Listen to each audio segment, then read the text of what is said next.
এজন্য তোমরা, আমি অনুরোধ করছি কিশোর যুবক ছেলেরা, নারী দেখতে দেখতে, ছবি দেখতে দেখতে, উলঙ্গ দৃশ্য দেখতে দেখতে, আরে বেটা চটপটি খাইতে খাইতে 8 ঘন্টা শেষ করিস না বেটা।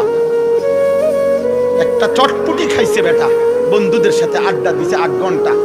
এই 8 ঘন্টা কি করছে অপদার্থ বলতে পারবে না কি করছে। কিরে ভাই কি করছে ততক্ষণ?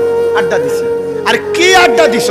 আড্ডা দিছি, নারী দেখছি, মোবাইলে ছবি দেখছি, তার ফাঁসাত লাথি দিছি, তার শার্ট টাইনা ধরছে, তারে ঘুষি দিয়া লাইছে, ওই তোর চুল ধরে টান মারছে। কি রে এরম করস?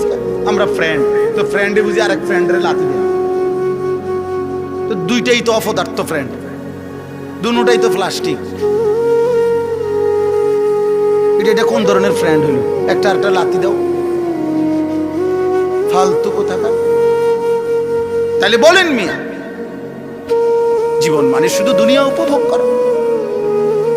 আখিরাতের ফিকির কে করবে? কবরের ফিকির কে করবে?